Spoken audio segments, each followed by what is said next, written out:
भी ही रिएक्शन में पार्टिसिपेट कर रहे हैं और इनकी वजह से just because of this we are getting some another substance that is CND which is called as product. उसको हम लोग प्रोडक्ट कह रहे होते हैं, ठीक है। तो इसको रिएक्टेंट बोलेंगे, इसको हम प्रोडक्ट बोलते हैं, ठीक है। Again I am repeating what is law of conservation of mass. This question is clear to you और कैसे सॉल्यूशंस करेंगे हमें ये भी क्लियर हो गया। एक बार फिर से मैं रिपीट करता हूं what is law of conservation of mass. I have two different water samples over here, ठीक है। मेरे पास दो डिफरेंट यहां पे देखो वाटर सैंपल्स हैं। मैटर हमारे पास यहां से जो मेरे को ये एटम मिला है, ये एटम इनडिविजिबल है, इसको और फर्दर मैं डिवाइड नहीं कर सकता हूं। दूसरा पोस्टुलेट ये यहां पे कह रहा है, but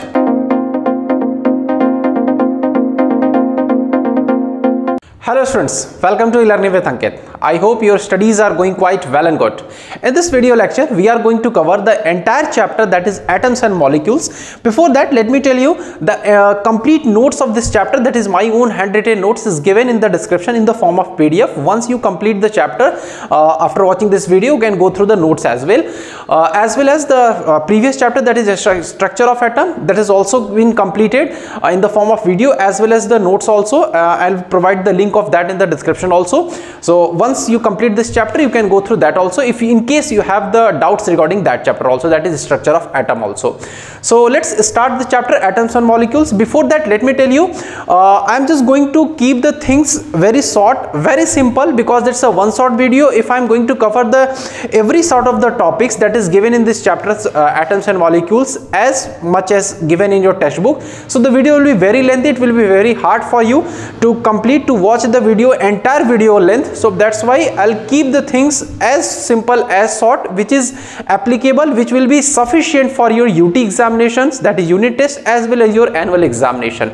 So since I have told you just right now I said about the UT as well as annual examination, so it does mean in this particular video of this atoms and molecules I'm not going to cover the mole concept, which is not in the latest that syllabus of CBSE, I can say, of class 9th. But still in case you need the solutions, that a complete solution of mole concept, do let me know in the comment section. I'll make a proper dedicated solution, video solution for the mole concept. So without any further delay let's start this chapter atoms and molecules. देखो, before starting this chapter atoms and molecules let me tell you something related to past, we can say the history also. काफी समय पहले some Greek philosopher as well as some Indians, ठीक है, जो हमारे Indian कह सकते हैं कि like Indian textbook is given as a महर्षि कन्नड़ हुए हमारे यहाँ पे। तो अकॉर्डिंग टू देम जो भी मैटर हमारे पास है, whatever the matter, let us suppose this marker I have in my hand, so ये हमारा क्या है कि किसी एक सबसे छोटे एक स्मॉलेस्ट पार्टिकल से मिलकर बना है, and that particle was called as a परमाणु। उन्होंने इसको ये कहा, but at the same time some Greek philosopher was also there and they called them as a कि every matter is a composed of very smallest particles which is indivisible. उसी को further आगे चल के हम लोग कहते हैं that is called as an atom. So atom का तो एक बेसिक डेफिनेशन हम अराउंड 500 BC ये सारी बातें कही गई थी। तो एटम का तो हमें वहां से कह सकते हैं कि एक कंप्लीट डेफिनेशन वहीं से, नॉट डेफिनेशन, एक little bit idea we have about the atom from that time also, but how can we define the atom, और when the atoms combine they form the different molecules और different compounds, तो उनमें कौन से rule लग रहे हैं, what the calculations will be there and some more chemistry is related to that, what's are going to be covered, all these are going to be covered in this chapter atoms and molecules. तो चलो वहीं से start करते हैं। So let us suppose I have two different atoms that is P and Q। चलो suppose किया कि हमारे पास दो डिफरेंट एटम्स है यहाँ पे P and Q, and we know that when atoms combine they form molecule, they form compound, they form ions, they form polyatomic ions, ठीक है। लेटर ऑन ये टर्म्स अभी आपको समझ में आएगा कि हमने क्या क्या अभी यहाँ पे कहा। So they are going to form. अब देखो, ठीक है, let me tell you the very relatable example I can say कि हमारा घर ही आसपास है, ठीक है। You can say the even wall is here, so bricks are there, वहां पे ईंटें लगे हुए हैं, ठीक है, ईंट लगे हुए हैं। सो नॉट मी और not even you can also arrange the bricks and make a wall like as such it is here or even in your house as well. हम नहीं बना सकते उसको because we don't have that a particular concept कि कैसे वहाँ पे कितना gravel होना चाहिए, कितना sand, कितने रेशियो का वहाँ पे सीमेंट होना चाहिए। Similarly, in the same way, if we have two different atoms that is P and Q, कोई दो different atom हमारे पास यहाँ पे P and Q, it may be calcium, sodium, potassium, carbon, nitrogen, whatever it may be, okay. अब ये दोनों combine करेंगे तो इससे किस प्रकार का कंपाउंड बनेगा, what are the rules behind this, इसमें कौन से नियम लग रहे हैं, इसी को हमें पहले जानना पड़ेगा, then only this chapter can be started. This is the only first topic of this chapter, that is atoms and molecules. तो चलो सबसे पहला टॉपिक स्टार्ट करते हैं इस चैप्टर का, that is laws of chemical combination. It does mean atoms कैसे एक दूसरे से कंबाइन कर रहे हैं, कौन सा नियम उसमें लग रहा है, ठीक है। तो सबसे पहला टॉपिक हमारा होता है यहां पे laws of chemical combination. The first topic is your laws of chemical combination.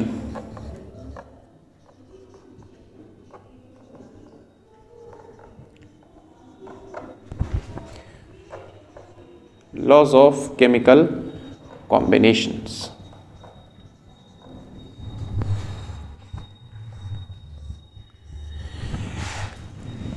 In your class 9th, actually there are two laws are given there only. That is a law of conservation of mass and second is a law of constant proportion or law of definite proportion. But in actual not only these two laws are here, कुछ और भी law हैं जो आप class 11th में पढ़ रहे होंगे, ठीक है। जैसे एक दो का मैं नाम आपको बता देता हूं, this is law of multiple proportion, law of reciprocal proportion, law of Gay-Lussac, law of volumes, ठीक है। तो ये सब सारी चीजें आप 11th में पढ़ रहे होते हैं, उसमें 11th में भी अब एक दो चीजें डिलीट हो चुकी हैं, बट इसके बारे में आप बाद में फर्दर हायर क्लास में जानोगे। यहां आपके सिलेबस में in your class 9th what are the two different laws of chemical combination that you have to study is law of conservation of mass, law of conservation of mass, and second one is law of constant proportion, law of constant proportion, law of constant proportion, and another one is your law of definite proportion. This is a law of constant, law of conservation of mass, another one is a law of constant proportion, ठीक है। और sometimes it's also called as a law of definite proportion, भी इसको हम इस नाम से जानते हैं। चलो दोनों लॉ को हम लोग वन बाय वन समझते हैं। First of all we will try to understand what is the law of conservation of mass.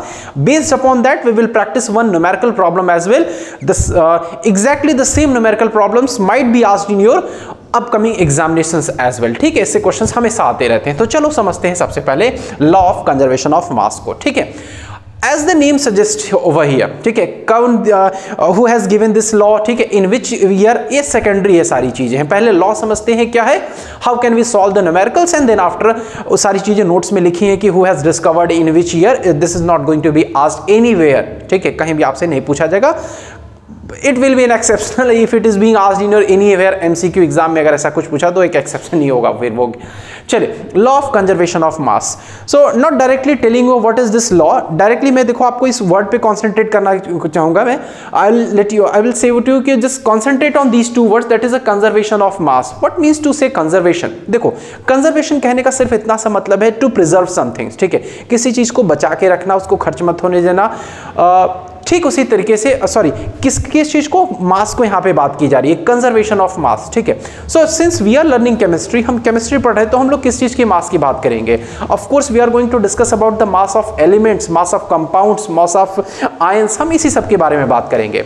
For an example let's say कि अगर हमने यहाँ पे if I have written some reaction over here, let's say the reactant A and B. Now I have used the term reactant, just 2 minutes. I will let you know what is reactant, ठीक है। कोई दो substance है बेटा हमारे पास, मानो यहाँ पे I have 2 different substances A and B, दोनों आपस में रिएक्ट कर रहे हैं, ठीक है। Both of them are going to react to each other and forming another compound C and D. कोई दूसरा कंपाउंड मिल गया हमारे पास C and D।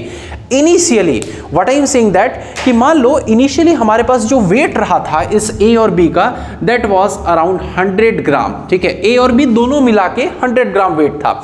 Just after the reaction completes, ठीक है, again the weight of this substance that is C and D inclusively, मैं मतलब दोनों की बात कर रहा हूं, दोनों मिला के फिर से हमें वेट यहां पे कितना मिला? 100 ग्राम ही मिला। इट डज मीन यहां पे मास कंजर्व है, जितना मास पहले था उतना मास अभी भी है। बस यही है आपका law of conservation of mass, that is total mass of reactant is equal to the total mass of product. अब क्या है रिएक्टेंट, क्या प्रोडक्ट, ये समझते हैं। The species which are taking part in a chemical reaction, ठीक है। देखो ए और बी ही रिएक्शन में पार्टिसिपेट कर रहे हैं और इनके वजह से just because of this we are getting some another substance that is C and D which is called your product, उसको हम लोग प्रोडक्ट कह रहे होते हैं, ठीक है। तो इसको रिएक्टेंट बोलेंगे, इसको हम प्रोडक्ट बोलते हैं, ठीक है। Again I am repeating what is law of conservation of mass, that is mass of reactant is equal to mass of product, that is in a chemical reaction total mass of reactant is equal to total mass of product. Means A और B का जितना total mass होगा वो सी और D दोनों के product के total mass के बराबर होगा। ये पहला स्टेटमेंट है आपका law of conservation of mass का। सेकंड स्टेटमेंट क्या है, यहाँ पे देखो, इस चीज को हम दूसरे फॉर्म में भी और बोल सकते हैं, even in this is given in your text book as well. मैंने नोट्स जो डिस्क्रिप्शन में दिया है वहां पे भी ये चीज आपको लिखा हुआ मिलेगा, that is mass can neither be created nor be destroyed. It does mean कि यहाँ पे जो ए और बी का जितना मास 100 ग्राम है, नहीं इस मास को हम यहाँ 100 एक्सीड कर सकते हैं, नहीं हम कम कर सकते हैं अपने से। As it is 100 gram of the product you are going to obtain. Just again I am repeating what is the law of conservation of mass, total mass of reactant is equals to total mass of product और mass can neither be created nor be destroyed in a chemical reaction। अभी मैंने एक symbol के form में यहां पे किया था, just right now just taking an example of compound. चलो एक कंपाउंड के एग्जांपल से भी आपको समझाने की कोशिश करता हूं। The same compound is given in your notes that I am sharing in the description, ठीक है। चलो देखो, सपोज करो आई have taken over here calcium carbonate that is CaCO3 which is late us suppose 100 ग्राम। फिर से मान लिया इसको, ये हम लोग क्या क्या है 100 ग्राम। Once after the reaction has been completed, it has formed the two different product, that is calcium oxide, ठीक है, एंड CO2। अच्छा, ये रिएक्शन होगा कैसे, जब इसको हम लोग हीट कर रहे होंगे, ठीक है। This triangle symbol indicates in the chemistry that is we are heating this compound that is calcium carbonate को हम इसको हीट कर रहे हैं। सो व्हाट एग्जैक्टली हैपेंस, यहाँ पे हमको मिलता है 56 ग्राम ऑफ कैल्शियम ऑक्साइड, ठीक है। For this time being you might not be knowing कि CaO होता क्या, बट इन दिस वीडियो, इसी वीडियो में हमें पता चल जाएगा कि कैल्शियम ऑक्साइड हमारा है क्या। या in case if video comes out to be very lengthy तो मैं इसको एक पार्ट वाइज कर दूंगा और सेकंड पार्ट में आपको पता चल जाएगा कि कैल्शियम ऑक्साइड मैं कैसे बोल रहा हूं and even how I am writing this name calcium oxide, okay. So 56 gram यहाँ पे आपको यहाँ पे मिल रहा है ये चीज, ठीक। दूसरा देखो यहाँ पे सेकंड चीज हम लोग को यहाँ पे मिल रहा है CO2 इज 44 ग्राम, तो 44 gram is CO2 we are obtaining, ठीक है। तो अब टोटल मास आप देखो यहाँ पे, the total mass of reactant is 100 gram and total mass of product that is 56 plus 44, how much you will get, 4 plus 6 it will be 10, carry on 1, 5 plus 4 9 8 10। Again इस product का भी मास जो total मिल रहा है आपको 100 ग्राम मिल रहा है। It does mean total mass of reactant is equal to total mass of product, और यही है आपका law of conservation of mass. इसको दूसरे फॉर्म में आप कह सकते हो that is mass can neither be created nor be destroyed in a chemical reaction, ठीक। कौन दिया था इसको, this was given by Antoine Lavoisier, ठीक है। ये एंटोनी लेवोसियर सर के द्वारा दिया गया था in the year 1774। This was all about law of conservation of mass. Let us discuss one numerical problem based upon the law of conservation of mass. Let us see a numerical problem based upon the law of conservation of mass, that is if 6.3 gram of sodium carbonate is added to 15 gram of acetic acid solution, what's the formula of acetic acid, don't be confused about that, it's not the part of solution, हमें सिर्फ as it is ही लिख लेना है। The residue is found to weigh 18 gram, what is the mass of CO2 released in the reaction? Whenever such type of question is given, first of all try to write the reaction as it is given in the question। आपको at least 30 to 20%, 20 to 30% you will have an idea कि हमें करना क्या है question में, ठीक है। चलो पहले लिखते हैं यहाँ पे if 6.3 gram of sodium carbonate, so first of all write down here sodium carbonate, sodium carbonate. But even though in this chapter, ठीक है, इसी चैप्टर में आपको लिखना सिखा दिया जाएगा कि how can you right the formula of sodium carbonate, but for this time being आप इसको एज इट इज लिख सकते हो। Sodium carbonate that is 6.3 gram, it's given 6.3 gram is added to 15 gram of acetic acid, so just write as it is like acetic acid, and the weight of this acetic acid is given to you, that is a 15 gram, okay, it's a 15 gram, sorry, it's a 15 gram solution. The residue is found to weigh, अब इसके बाद इन दोनों का reaction होता है and the residue is found to weigh, ठीक है। कुछ रेसिड्यू यहाँ पे मिलता है, कुछ सब्सटेंस हमें यहाँ पे मिलता है along with the CO2 released। तो लेट अस सपोज कि कुछ रेसिड्यू हमें यहाँ पे मिला, just I am keep writing as a residue, आप खुद इस तरीके से एग्जाम में लिख सकते हो, इट वोंट बी इनकरेक्टेड, ठीक है, ये गलत नहीं ठहराया जाएगा इसको, इट विल बी करेक्ट, ठीक है। रेसिड्यू आपको यहाँ पे ये फाइंड आउट नहीं करना है कि that what exactly the product will be, ये आपके सिलेबस पे भी नहीं है। And the CO2 will be released over here. The residue found to weigh, जो रेसिड्यू यहाँ पे मिला है देखो it's written 18 gram, that is 18.0 gram, and the CO2 release in the reaction, नहीं पता CO2 कितना रिलीज हो रहा है, just take it at x gram, ठीक है। पहला काम इतना होता है आपका। Now how you have to write this reaction, कैसे कंप्लीट सोल्यूशन लिखना है। देखो number of times I have seen that students miss the way to write the answer. It's very important for this such type of questions. Direct यहाँ पे values नहीं आपको calculate करना होता है, even though it's much more important that how you are writing your answer, क्योंकि इसके भी स्टेप मार्क काउंट होते हैं। देखो कैसे करोगे आप।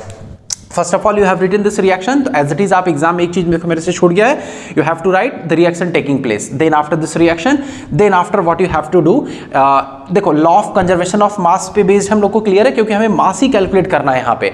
सो in law of conservation of mass it has been told to you, आप नोट्स एक बार देख लेना यहाँ पे, ठीक है। तो there is given that total mass of reactant is equals to total mass of product, ये हमारा होता है। So for that you have to write first of all total mass of reactant, then total mass of product, और तब उसके बाद हमें करना होता है। तो देखो what we will write here, we will write here total mass of reactant, total mass of reactant, total mass of reactant which is equal to 6.3 gram plus 15 gram. Okay, so it will be your 15 plus 6 21 and 0.3 is 21.3 gram. ये होतना हो जाएगा आपका। Similarly again you have to write that total mass of product, total mass of product, total mass of product which will be equal to 18 gram 18.0 and plus x ग्राम, क्योंकि हमें नहीं पता है तो प्लस x ग्राम कर लेंगे। Now according to law of conservation of mass हमें ये चीज पता है, क्या पता है हमें, दैट इज कि total mass of reactant is equal to total mass of product. So you have to write over here, I guess यहाँ आपको दिख रहा होगा।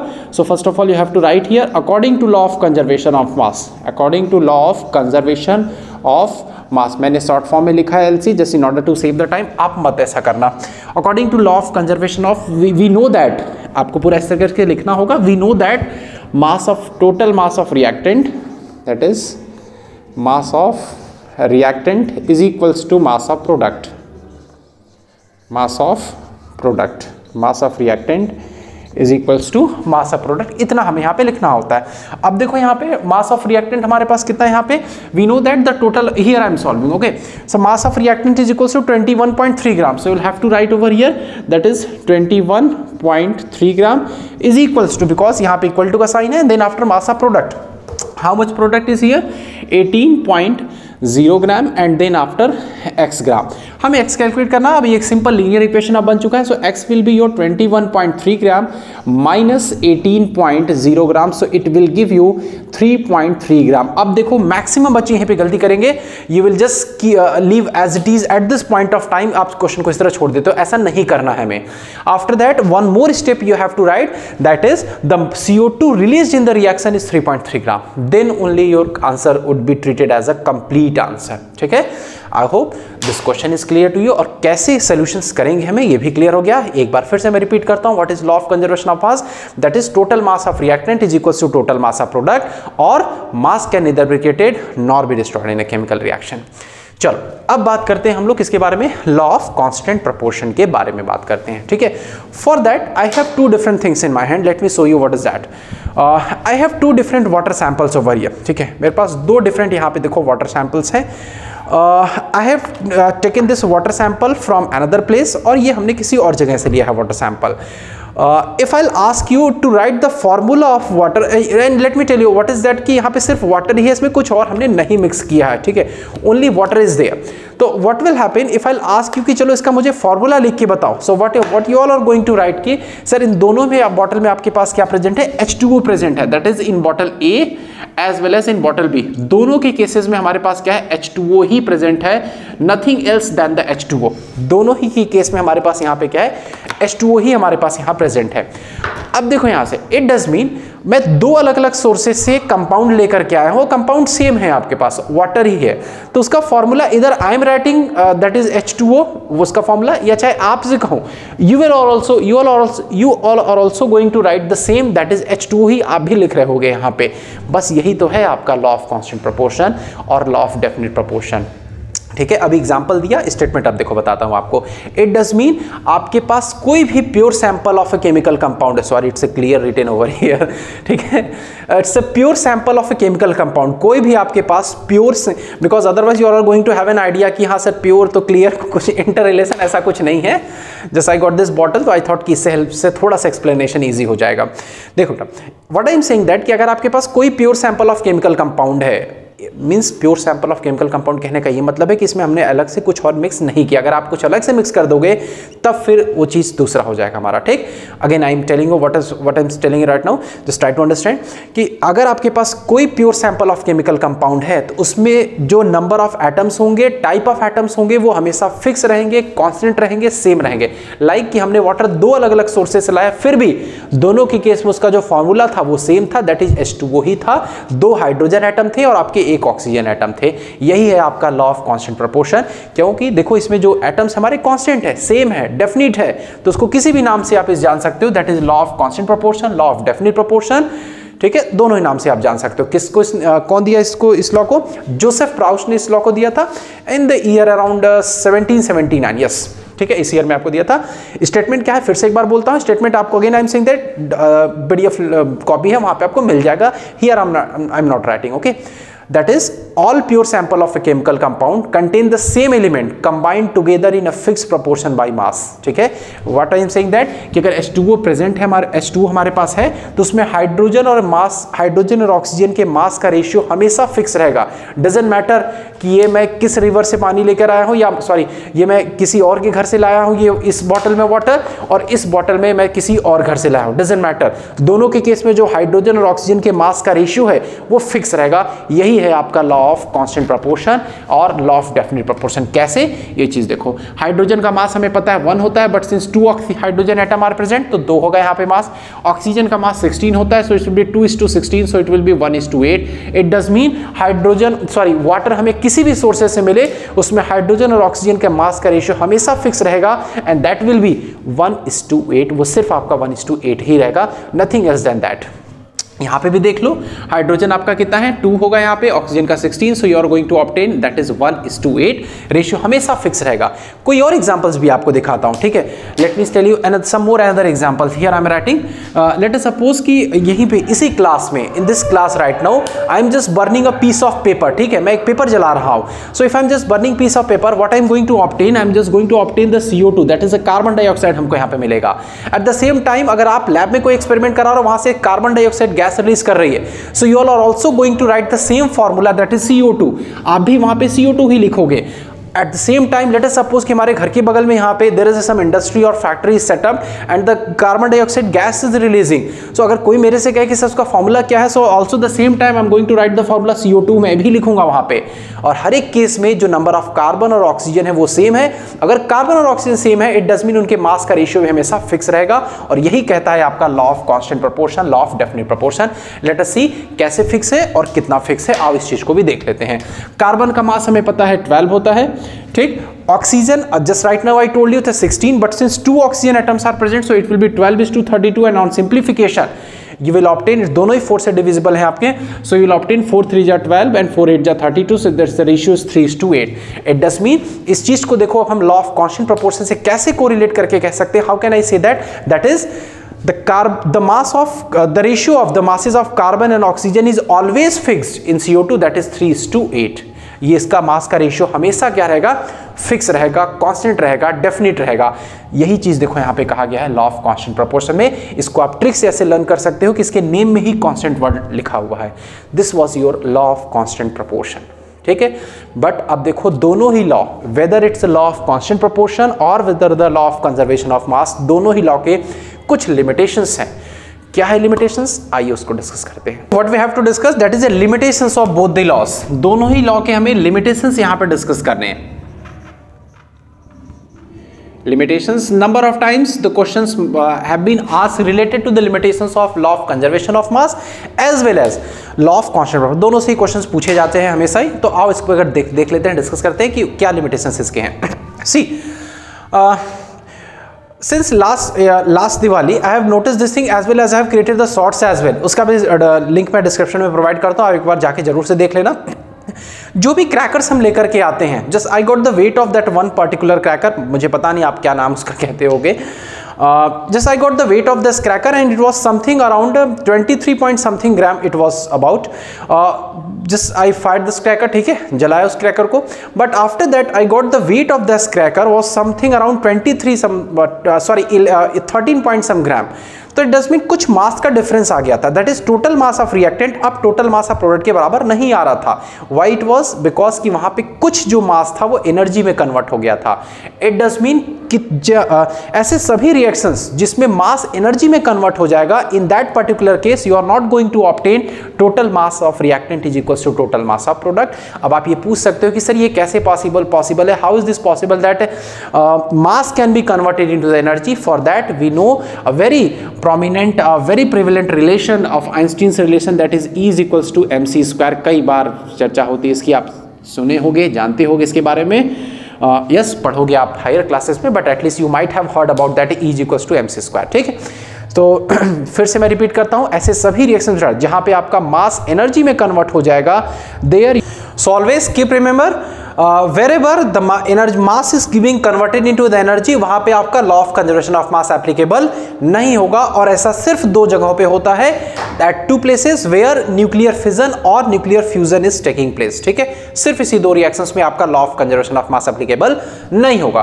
Talking about the limitations of law of constant proportion, इसमें ये देखो कहा गया था, let me remind you again कि लॉ ऑफ कांस्टेंट प्रोपोर्शन क्या है, कि अगर हमारे पास हाइड्रोजन और ऑक्सीजन का रेशियो 1:8 प्रेजेंट है, तो उनसे बनने वाला compound always the compound that is being made from the hydrogen or oxygen, if they are present in the ratio 1:8, तो उससे बनने वाला कंपाउंड H2O ही होगा हमेशा. ये कहा गया आपके लॉ ऑफ कांस्टेंट प्रोपोर्शन में. But if I am saying that if you have the compound CO2 here and CO2 here also, ठीक है, तो अभी हमको पता था, just right now I told you कि इन CO2 the what will be the ratio क्या होगा. अभी आपने लिखा था कार्बन का मास होता है 12 एंड ऑक्सीजन का यहाँ पे होगा 32, so you are going to obtain the ratio 3:8. But what if I say कि यहाँ पे मास है आपका 14 और टोटल 30, यहाँ पे ऑक्सीजन का 32. इन दिस केस आप कहोगे सर ये कैसे पॉसिबल है? Of course it is possible, because late carbon हमारे आइसोटोप्स के फॉर्म में एग्जिस्ट करता है और कार्बन का एक 14 आइसोटोप भी होता है जिसका मास 14 होता है. सो इट डज मीन यहाँ पे रेशियो अब आपको 3:8, here not the 3:8 ratio are going to obtain. तो देखो कंपाउंड तो सेम है, CO2 still it is a CO2, but the ratio is not same.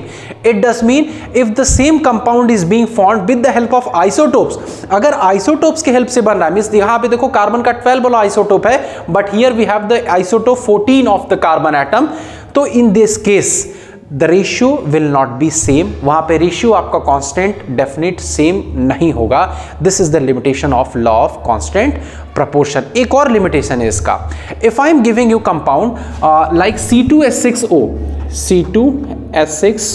ठीक है, तो आप कहोगे सर इसमें रेशियो तो सेम आएगा हमेशा. यस, रेशियो हमेशा सेम होगा. Like 2 carbon atoms are here, so it's 12 2 24, because एक कार्बन का मास हमें पता है 12 एंड हाइड्रोजन का रेशियो 6 एंड ऑक्सीजन का कितना होता है 16. So on simplification what you are going to obtain, 6 से आप डिवीजन 2 से आप डिवीजन करो, so it's will be 12:3 and 8. 12:3:8, not more simplification we can done. It does mean कि अगर कार्बन, हाइड्रोजन और ऑक्सीजन आपको कुछ इस रेशियो में दे दिया जाए, in what ratio, that is 12:3:8, means if I am giving you 3 different atoms in the particular ratio 12:3:8, ये श्योर है कि उस केस में आपके पास कंपाउंड कौन सा मिलेगा, the only and only compound that you are going to obtain is C2H6O. सिर्फ यही कंपाउंड आपको मिलेगा. ठीक है, तो इससे बनने वाला कंपाउंड भी सेम होगा. लाइक अगर मैं कह रहा हूं कि आपके पास 3:8 रेशियो में कार्बन और ऑक्सीजन का मास प्रेजेंट है, सो directly you can say that कि सर ये सिर्फ एक ही कंपाउंड में होता है, दैट इज CO2, और हमेशा CO2 ही बनेगा आपका. बट देखो यहां पे एक डिफरेंस है. C2H6, देखो यहाँ पे 2 डिफरेंट कंपाउंड मैं यहाँ पे लिख रहा हूँ, that is C2H5OH and another compound I have written CH3OCH3. देखो 2 डिफरेंट कंपाउंड हमने यहाँ पे लिखे हैं. वन इज योर अल्कोहल, ये अल्कोहल है हम लोग का, एंड वन इज ईथर. दोनों के केस में देखो C2H6 ही है. 2 carbon 5 hydrogen 6 hydrogen 1 oxygen. Just count here, 2 carbon 6 hydrogen 1 oxygen in the centre. ये डैश नहीं है, बॉन्ड रिप्रेजेंट कर रहा है. वो आप 10th क्लास में इन दोनों चीज़ों के बारे में पढ़ोगे आप. देखो मॉलिकुलर फॉर्मूला सेम है, रेशियो दोनों के केस में सेम आएगा। In both the cases you are going to obtain the ratio 12:3:8। Ratio अभी भी आपको सेम मिलेगा, but the forming compound is a different. So there also it is a limitation of law of constant proportion. यहां पे भी एक law of constant proportion का हमारा लिमिटेशन है। So this is how we have just completed law of chemical combination up to your class 9 syllabus, that is law of conservation of mass and law of constant proportion हमारा complete हो गया। Very quickly let's discuss about the Dalton's atomic theory, उसके limitations और उनके कुछ questions that might be asked in your upcoming examinations. So let us try to understand Dalton's atomic theory. Yes, questions related to limitations of Dalton's atomic theory is always being asked, तो साथ साथ में हम उसको भी discuss करते चलेंगे। चलो देखते हैं सबसे पहले Dalton's atomic theory। Actually there are postulates of Dalton's atomic theory, not Dalton's atomic theory complete एक टॉपिक नहीं है, इसके कुछ postulates हैं। Based upon that postulates questions are being always asked in your examinations। तो चलो समझने की कोशिश करते हैं। To make you understand in Dalton's atomic theory in a very funny way कह सकते हैं, थोड़ा आसान बनाने के लिए I have just taken the two different cubes over here, ठीक है। You all might be knowing, ठीक है, पहले भी देखा होगा, कई बार खेला होगा उससे होगा, ठीक है, बट मेरे से तो कभी नहीं अरेंज हुआ ये प्रॉपर सही वे में। आप कमेंट करके बताना how you all have arrange this, ठीक है, इसको आपने प्रॉपर कैसे अरेंज किया है एक कलर पैटर्न में। चलो देखो, इसके हेल्प से मैं आपको समझाने की कोशिश करूंगा। Complete the postulates of Dalton's atomic theory. Yes, Dalton's atomic theory की कुछ ड्रॉबैक्स हैं, लिमिटेशंस है, बट इट डजंट मीन कि ये इररिलेवेंट है। At the point of time जब इन्होंने डाल्टन सर ने ये पूरी पोस्टुलेट्स यहाँ पे दिया था, at that time it had the quite relevance, ठीक है, उस टाइम पे काफी इसका रिलेवेंस था and still is being given in your text book. चलो इसको समझने की कोशिश करते हैं। सबसे पहला, इफ आई हैव दिस, ठीक है, सपोज करते हैं कि हमारे पास कोई क्या है, मैटर है। I have this matter in my hand, ठीक है, ये हमारे पास कोई मैटर है in the language of chemistry. ऐसे the same way the very first postulate that is all matter is made of a very tiny particle called atoms. जो भी मैटर हमारे पास है बेटा, if I have this matter, तो हर एक मैटर आपका एक वेरी टाइनी पार्टिकल से मिलकर बना है, और उसी टाइनी पार्टिकल्स को, and what do we call that tiny particle, is that tiny particle, इसी टाइनी पार्टिकल को हम लोग क्या कहते हैं, atom. If I am holding this this marker is made up of a very tiny particles, एक सबसे छोटे tiny particles से मिलकर बना है, and that will be called as your atoms। उसी को हम लोग atoms कह रहे होते हैं। सबसे पहला postulate आपका यही है, that is every matter is made up of a very tiny particle called as a atom। उसको हम लोग atom कहते हैं। लाइक ये जो आपके पास क्यूब है, ये कुछ tiny particles से मिलकर बने हैं, और इसी सबसे छोटे tiny particles को मैं क्या कह रहा हूं, यहाँ पे atom कह रहा हूं। पहला postulate क्लियर है। Second one, atoms are indivisible, cannot be created nor be destroyed in a chemical reaction।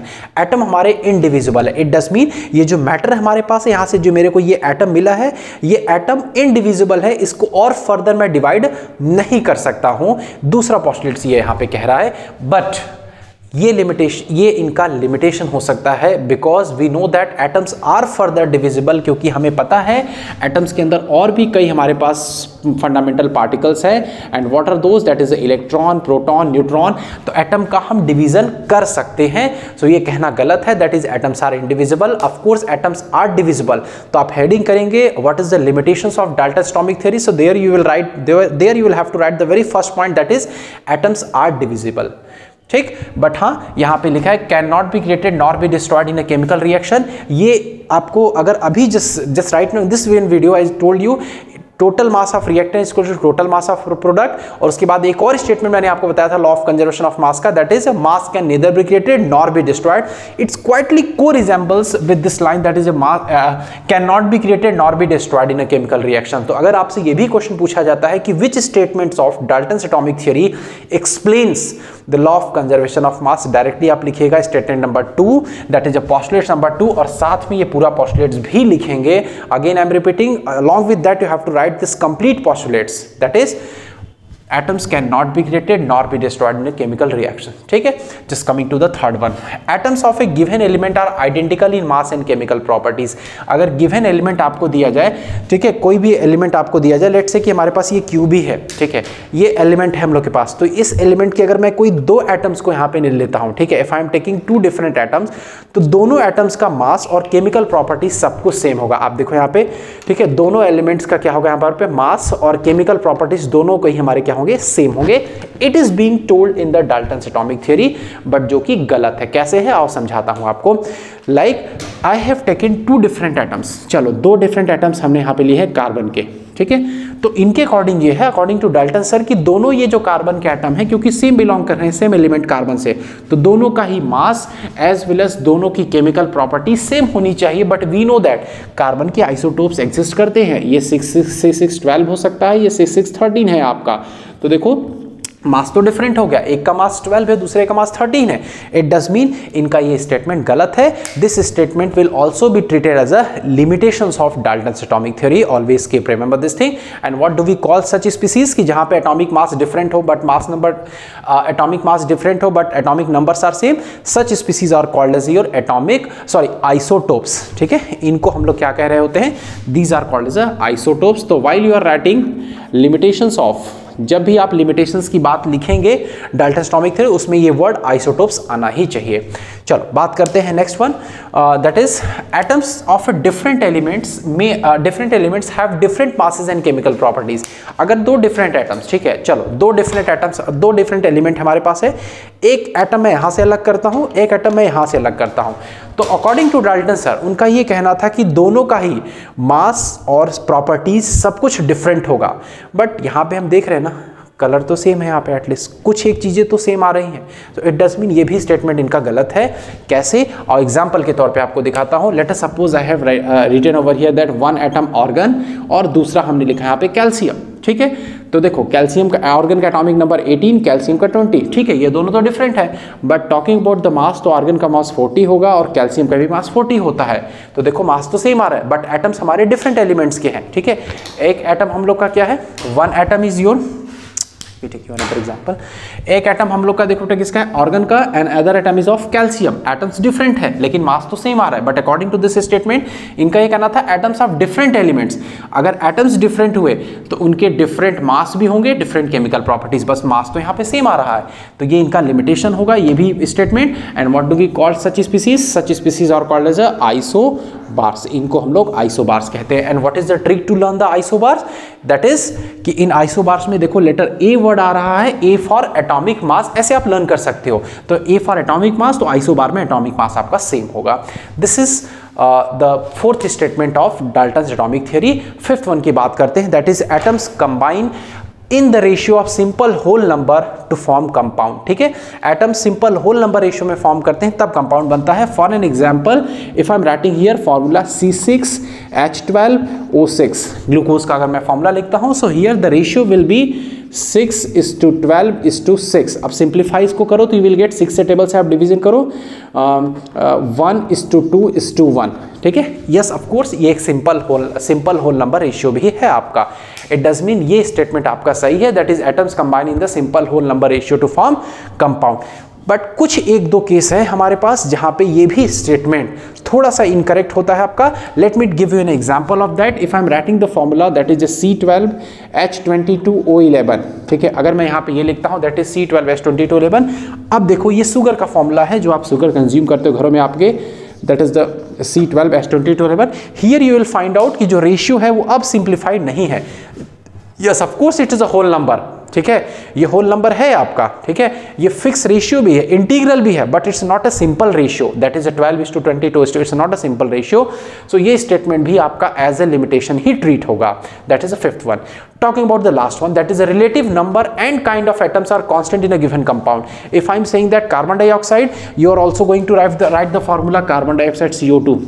अगर मैं किसी और बच्चे से कहता हूँ he or she will also write the same compound that is a CO2, means everywhere if the carbon dioxide gas is releasing, so every person will write the same formula that is CO2, और उसमें जो number of carbon atom होगा will be same and number of oxygen atom will also be same. That is type of atom and number of atom, that's why it's written relative number and kind. ठीक है, kind means type of atom और number of atom दोनों ही same रहेगा। अगर मैं NaCl की बात करता हूं that is sodium chloride, so not only me, even you as well, the person standing behind me, person standing just beside me, sorry, और even anyone else, if he is being supposed to write the formula of sodium chloride, everyone will write NaCl, कोई NaCl2 नहीं लिखेगा। It does mean अगर कोई compound हमारा बनता है तो कंपाउंड में टाइप ऑफ एटम और नंबर ऑफ एटम्स हमेशा सेम रहेगा अगर मैं कंपाउंड चेंज नहीं कर रहा हूं तो। तो ये स्टेटमेंट सही है, ये स्टेटमेंट गलत नहीं है आपका। एक चीज यहां पे छूट गया, देखो कौन सा statement law of conservation of mass को एक्सप्लेन करता है, that is this one, second statement. और लॉ ऑफ कांस्टेंट प्रोपोर्शन को भी एक स्टेटमेंट आपको एक्सप्लेन करता है, that is this one, atoms combine in the ratio of simple whole number. So this statement explains the law of constant proportion. This was all your complete explanation about the Dalton's atomic theory as well. Remaining topics of this chapter, that is atoms and molecules, will be discussed later on in the next video.